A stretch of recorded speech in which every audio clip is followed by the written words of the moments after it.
Bienvenue à tous et à toutes sur ce rallye du Val d'Agou 2022. Aujourd'hui ça commence, on est le vendredi matin, 7h30. On va partir en reconnaissance. Enfin d'abord on va à Brassac pour aller faire les vérifications administratives, etc. J'ai un petit défi, je vous montrerai. C'est pas du foutage de gueule, hein. C'est pour rigoler un petit peu. La voiture elle est là. Il n'y a pas encore de numéro, je ne connais pas aller les chercher. Du coup on y va ce matin. Ensuite on va partir sur les reconnaissances. Et du coup samedi, le rallye commence. Donc, très hâte d'être samedi. En plus, il y aura deux spéciales de nuit. J'espère que ça va bien se passer la nuit parce que je l'ai fait qu'une fois et j'ai fait 300 mètres avant que la rampe de phare s'enlève. Et puis abandon. Donc voilà. Et après, il y a l'héros. Il y avait marqué spécial de nuit, mais nous on était au crépuscule donc c'était pas la nuit quoi. Donc voilà, impatient de savoir comment ça va se passer. Et puis bah, c'est parti. Ok, donc on vient de passer au vérif administratif, tout est bon. J'ai le nouveau roadbook, la feuille de reco, les plaques et tous les autocollants. Là on va partir en reco et puis voilà. Petit inconvénient, il fait très pas beau. Ce qui fait que du coup on a du brouillard et tout, donc c'est un peu chiant. Bon, on espère que ce sera mieux samedi quand même, hein. On espère. Donc petit saut dans le temps, c'est 5h de l'après-midi, on a fini toutes nos recos. Ça s'est bien passé le matin, on a eu un peu peur parce qu'il y avait vraiment énormément de brouillard, on voyait à peine le capot, c'était aberrant, tout simplement. Donc du coup là on a fini, en attendant la voiture, on allait voir un petit peu le shakedown. Parce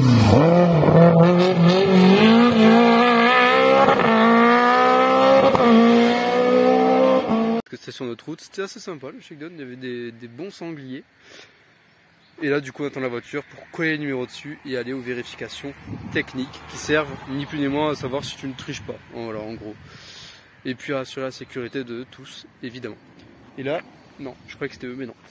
Donc du coup on attend la voiture et après on va au vérif. Bon, je vous épargne les moments chiants, là on est au parc de regroupement, parc fermé pardon. On va prendre le départ pour la première boucle avant d'aller à l'assistance. Donc voilà, on arrête et puis voilà. Bon, donc la première boucle s'est très bien passée. On améliore par rapport à l'année dernière dans la première de 20 secondes. La deuxième de 45 secondes. Donc c'est très bien. Ma caméra n'a pas marché, donc j'ai bien le seum parce que au départ la 2 c'était plus sanglier, sa mère. Parce que ben, on a tiré droit en fait légèrement, on a souviré, on a quasiment calé au départ. Donc là on est parti, on est en tête avec deux classes, avec beaucoup d'avance, donc on va gérer dans les spéciales de nuit.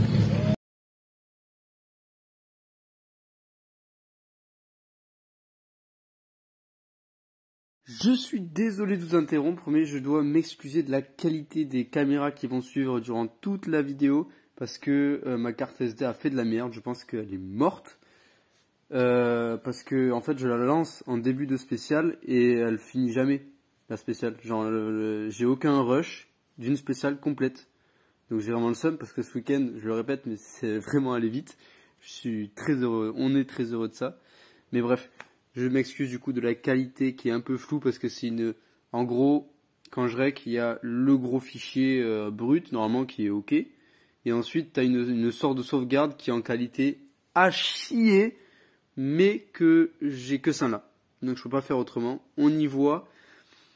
Je m'excuse et je vous assure que pour le prochain rallye, la qualité sera bien mieux.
la boucle 2 c'est bien passé parce que la voiture n'a rien.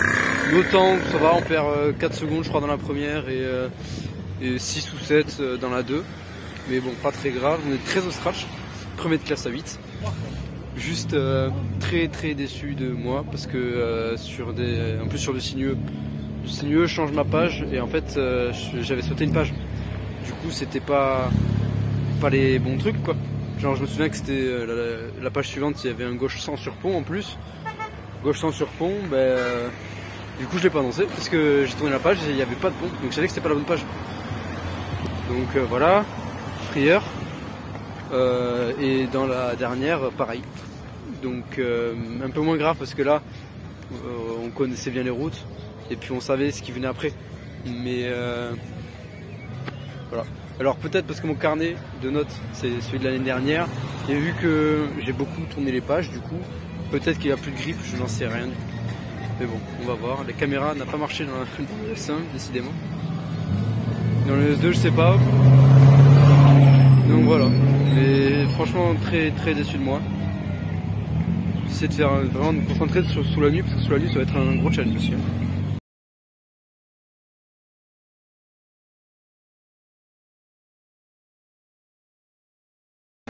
C'est parti pour un boucle de nuit avec la petite frontale. J'espère que ça va le faire. Que les pages ne sont trop plus comme ça.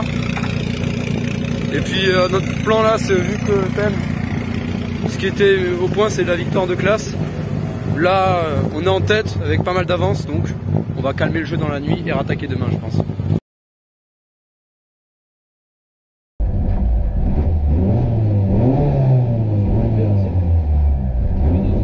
Elle marche les rampes de phare? Les rampes de phare? Ouais, c'est bon.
Arrêté en spécial. Abandon. Abandon parce que Pirelli c'est de la chiasse, c'est dangereux. Et voilà. Là, la roue avant droite explosée. On a failli s'y mettre. Alors que le pneu était neuf au début de rallye. On n'a rien tapé. Pas de corde. Donc Pirelli dangereux et voilà, c'est de la merde. Je vais vous montrer la roue qui a crevé, qu'on abandonne évidemment. Voilà la gueule de la roue.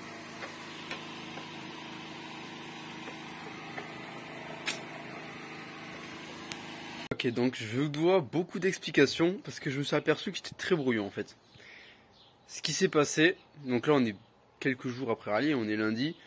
Je suis un petit peu calmé.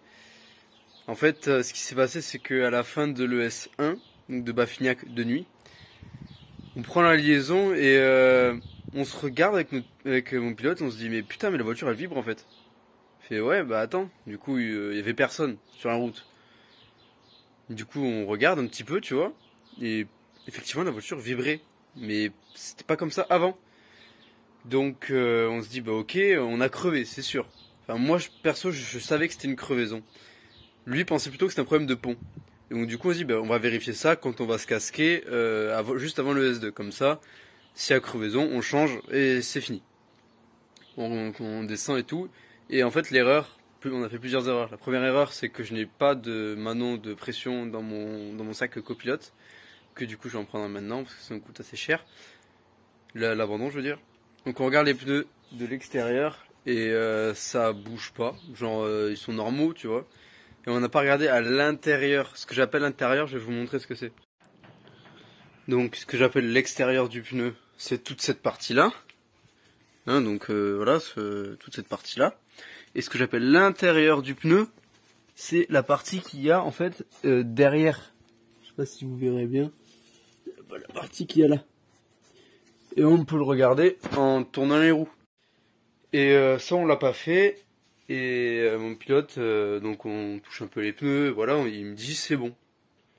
Moi je fais confiance, je fais ok, tu vois, on se casque et tout, on discute avec l'équipage de devant qui était très sympa. Bravo à eux d'ailleurs parce qu'ils ont très bien fini le rallye. Derrière on n'a pas parlé avec eux parce qu'il y avait personne. Il y avait un énorme trou de je sais pas combien de minutes. Et donc du coup, il vient le moment où on prend le départ. Descends. Non. T'as pas le droit d'être là. Tu descends. Non, descends.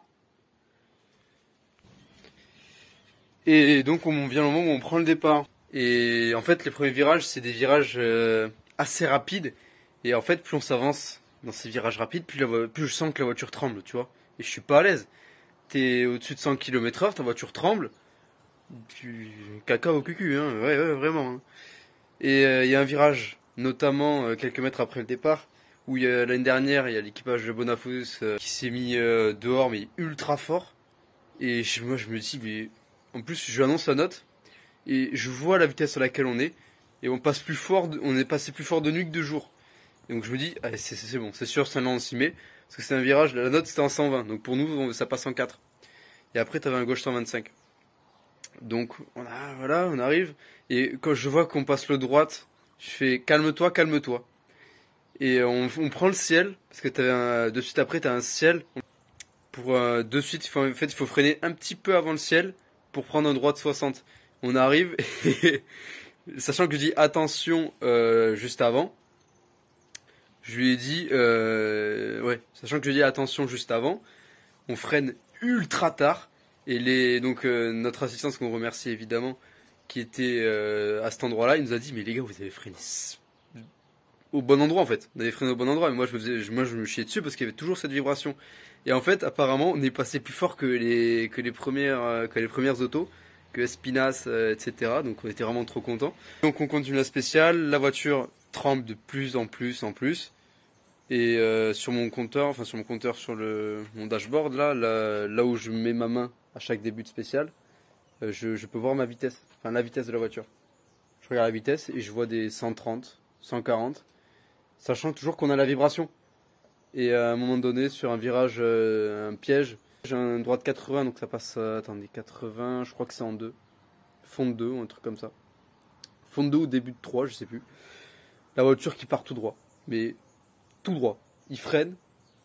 On n'arrive pas à tourner. J'ai cru qu'on allait taper le fossé, on n'a pas tapé. Enfin, on allait taper le fossé. À faible allure. Mais j'ai cru qu'on allait le taper quand même. Au final, on l'a pas tapé, heureusement. Et le truc, c'est que de suite après le virage, on a failli s'y mettre. On a une ligne droite. C'est là que j'ai vu 110 ou 120, je crois, avec le gros tout droit qu'on venait de faire. Donc on freine. C'était un gauche le premier virage. Après c'était un droite. Et quelques virages après, en fait, il y avait un droite pas très rapide. Heureusement d'ailleurs, il a voulu tourner parce qu'on a crevé à l'avant gauche en fait. Et il a voulu tourner Et la voiture, pareil. Pareil, elle a fait un tout droit. On a failli toucher, on n'a pas fait. Et on s'est arrêté quelques 500 ou 600 mètres après parce qu'à un poste commissaire quand même. Et donc là, on constate les dégâts, la crevaison. Donc mon père, il sort, je lui dis qu'on a crevé. Il me fait, ah, c'est bon, c'est fini. Donc on a changé la roue et puis on a attendu la fin de la spéciale parce que il m'a dit on a perdu trop de temps, ça sert à rien. Donc voilà. C'est dommage d'abandonner parce que vraiment, en plus dans Bas-Fignac, on faisait un 11e temps scratch, c'est énorme pour nous. C'est vraiment trop bien. Après voilà, on aurait aimé conclure parce que vraiment on pouvait faire quelque chose peut-être au général. Peut-être essayer de rentrer dans le top 10. Malheureusement ça l'a pas fait, c'est comme ça. On sait que on va tout faire pour ne plus pour ne plus racheter des Pirelli prochainement parce qu'on a un stock. Donc voilà, c'est comme ça. Voilà. Parce que je vais vous montrer je pense qu'au montage je vous aurais mis déjà des photos de la crevaison. Vous l'avez vu dans le coffre de la voiture, mais de l'extérieur du pneu, ce que moi j'appelle l'extérieur du pneu. C'est assez impressionnant.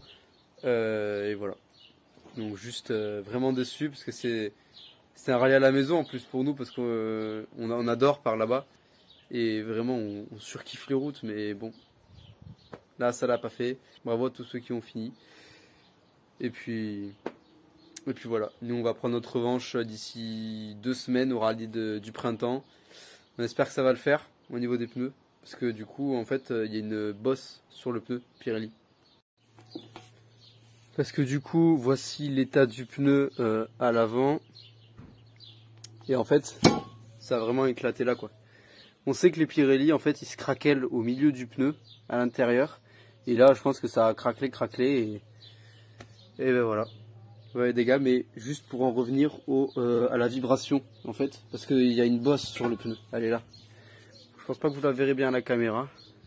Si quand même on la voit. Là vous voyez, là, il y a une grosse bosse. C'est pour ça que ça faisait clac clac clac clac clac clac clac dans la voiture et que ça faisait une vibration, c'est parce qu'il y avait cette bosse là. Alors, vu comment c'est déformé là, je pense que là devait y avoir un truc. Ça s'est ouvert, ça a commencé à s'ouvrir là, je dirais le pneu. Ouais, parce que ça, ouais. Donc le pneu a commencé à s'ouvrir là. Et après, c'est fini quoi. Donc voilà, je le répète, on va prendre notre revanche au rallye du printemps, pas de bord. Au rallye du printemps de Clermont-Lérault, enfin maintenant Canet, en Roussillon. On espère gagner la classe, parce que c'est toujours notre objectif de gagner la classe, c'est encore chez nous. Et voilà, j'espère que tout va bien se passer. Je m'excuse encore pour les caméras. Voilà, comme je l'ai déjà dit, je me répète, mais bon, vaut mieux. En tout cas, moi, je vous dis à la prochaine au rallye de l'Hérault. Ciao. Rallye du printemps, pardon. Rallye du printemps. Ciao.